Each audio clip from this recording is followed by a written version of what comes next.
What's up, y'all? Welcome to another tier list video. Today we got Travis Scott. We're ranking Travis Scott's discography. I'm not including any of his collab albums, so no Jack Boys and no Huncho Jack. So, yeah, it'll be from S to D. Probably should make, because I don't really think Travis Scott has a bad album. He has a couple mediocre ones for sure, but nothing really bad. All right, let's get started. Okay, and this is going to go from oldest to recent. So Utopia would be his newest. Owl Pharaoh is his debut. Anyway, so his debut, Owl Pharaoh. This one is mediocre. Hella. This one is not the greatest thing ever. You have some absolute slappers on here. Bad Mood Shit on You. You got tracks like Upper Echelon. That track, ooh. Upper Echelon is probably the most grandiose sounding production he's ever rapped on. That is definitely a highlight for sure. Another highlight would be, what's it called? See, I just listened to this recently and I haven't memorized all the titles. There's the original Quintana. That one's amazing too. There's also Dance on the Moon. But a lot of this album is just really like bland trap stuff and just like nothing really too memorable. Some of it's kind of boring. Some of it's just not well put together. But yeah, C would be mediocre. D would be bad. B is good. A is amazing, and then S is like the top tier, best of the best. All right, now we got DBR, Days Before Rodeo. I absolutely love this album so much. The step up from Owl Pharaoh to Days Before Rodeo. Are we kidding? Are you serious? Quintana Part 2. Drugs You Should Try It. The Prayer. Skyfall. Fucking Gray.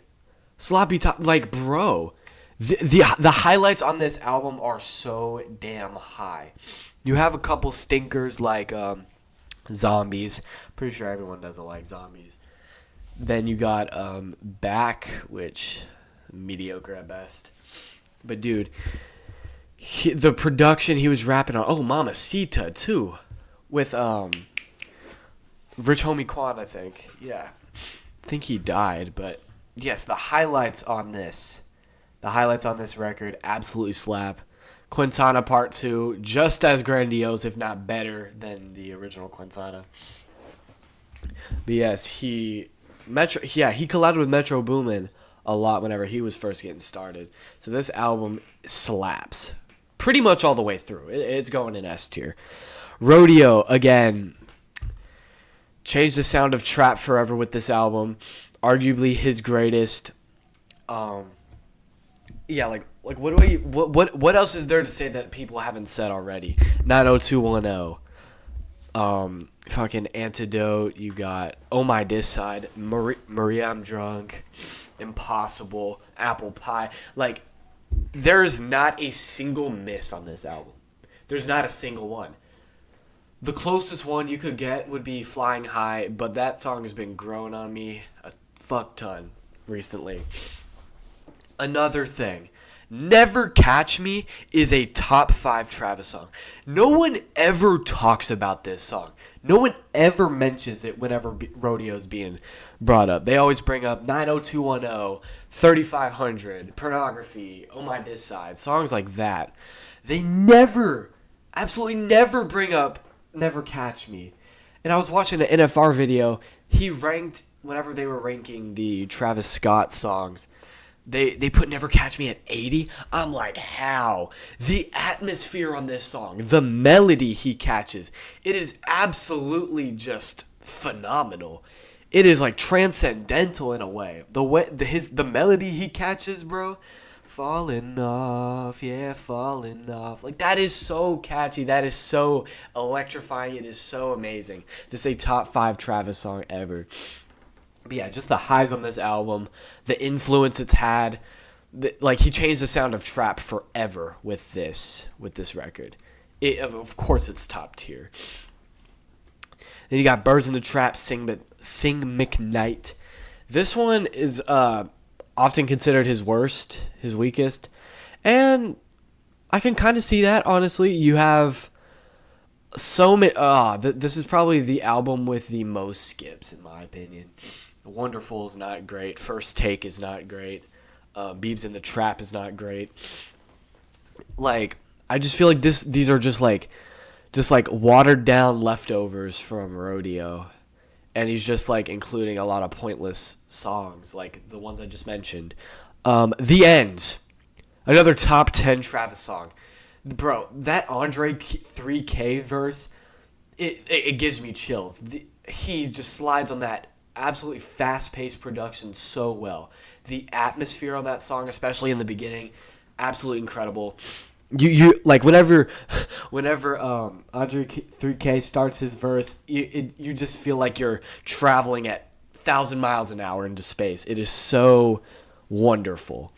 No pun intended, but yeah, you also got Through the Late Night with Kid Cudi, another big highlight. Pick Up the Phone.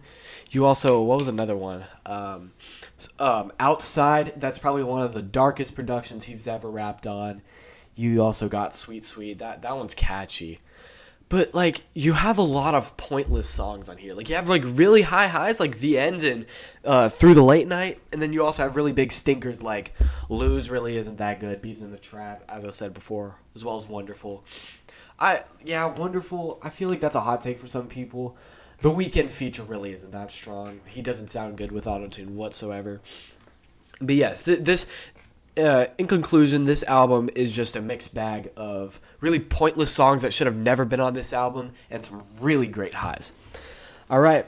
So yeah, it's going in the beats here. Astroworld, absolutely best of the best. His best album ever. It's the conversation between Astroworld and Rodeo for most Travis Scott fans. This album arguably changed the sound of trap even arguably more than Rodeo. There is not a single miss on this record. The only one you can make a argument for is Who What. I just think that's kind of mediocre at best and pointless, but I'll still listen to it. I'll never play it willingly, but if it comes on, if I'm spinning the album, I'll let it play. My God, the highlights on here, some of the best songs of 2018 in Travis Scott's whole career. I mean, Stop Trying to Be God is probably his best song. It's his best song in my opinion. Like, you also got Stargazing on here. That second beat switch is gnarly. No Bystanders, just a fucking slapper. You also got Yosemite. Yosemite is a skip for a lot of people. I actually don't mind the Nav verse, even though he literally only has 4 lines on the entire song. Astro Thunder. Don't even get me fucking started. Are you serious? Making songs like Astro Thunder in 2018, it was unheard of. The atmosphere, just the feel. Oh, it's enough to make a grown man cry. It is so beautiful. That is arguably probably his second best song. Astro Thunder, man. Enough to make a grown man cry. Absolutely gorgeous. Skeletons as well. The same argument. When has Travis Scott ever made a song like Skeletons? The atmosphere on that song, my God. Absolutely gorgeous. Those strings / piano, oh my gosh. You also got Can't Say with Don Toliver. That's prime Don Toliver in 2018. Can't Say is an absolute slapper. Houston Fornication, Coffee Bean. Coffee Bean is severely underrated. This catches an amazing groove. But like I said, there is not a single miss on this album. This is his absolute best work he's ever made. Obviously you got Sicko Mode, but that still slaps. I don't care how overplayed it is. Carousel, Yosemite, Rip Screw. Like, I could go on and on about this album. It is so just perfect. Perfect is near perfect. I'm not going to say perfect because Butterfly Effect has gotten a bit old. Who What is not the greatest, but they're not skips. I'll still play them. if they come on the album. I'll never play them. like willingly, but if it comes on, I'll spin it. But yeah, this album changed the sound of trap. This honestly, like listening to this record really made me realize like Travis is the GOAT of modern trap music as we know it. Absolute great, absolute fucking phenomenal record.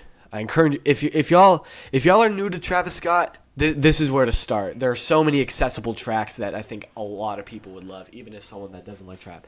Anyways, S tier, absolutely his best album. Utopia.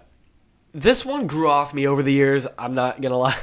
I used to put it in S tier because like just the greats on this album. It honestly is kind of bloated. Like I feel like there are too many songs on here that shouldn't be there. Like K-pop, obviously. Utopia Twins is terrible. And then Telekinesis, honestly, is so overrated because, like, whenever SZA comes in, you feel like you're going to get this marvelous, like, climax with some anthemic drums and all of that. You have the synths, but it just drops off. Like, there's no real climax to the song, and it pisses me off. It's super overrated.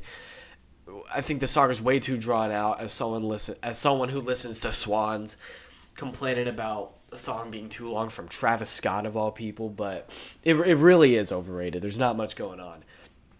But with that being said, this is arguably like his most diverse album. There are songs on here that Travis has never rapped on any production like that before. Sirens? Where can you find a Sirens in this man's discography? You can't. You can't. Del Resto, another one of my favorites. Like, Beyonce is absolutely beautiful on this track. Stay the night. Oh, that it gives me chills. It's so nice, so amazing. Just the really ominous feel of that song is absolutely perfect. And then the end of this song is just marvelous.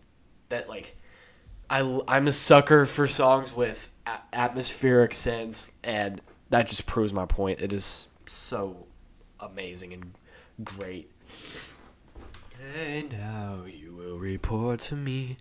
Okay. I gotta move on to other songs. Like, you also got just a run through of so many different highs on this album. You got Hyena, Meltdown with Drake. That Drake verse is gnarly. I'm the last person to dig right Drake. I think he's dropped mid after mid after mid album since Views in 2016. But man, that verse is great. Just that flow he catches is just amazing. Fiend, obviously, I don't listen to anymore. I don't care how overplayed it is. I've just never been drawn to that song, honestly.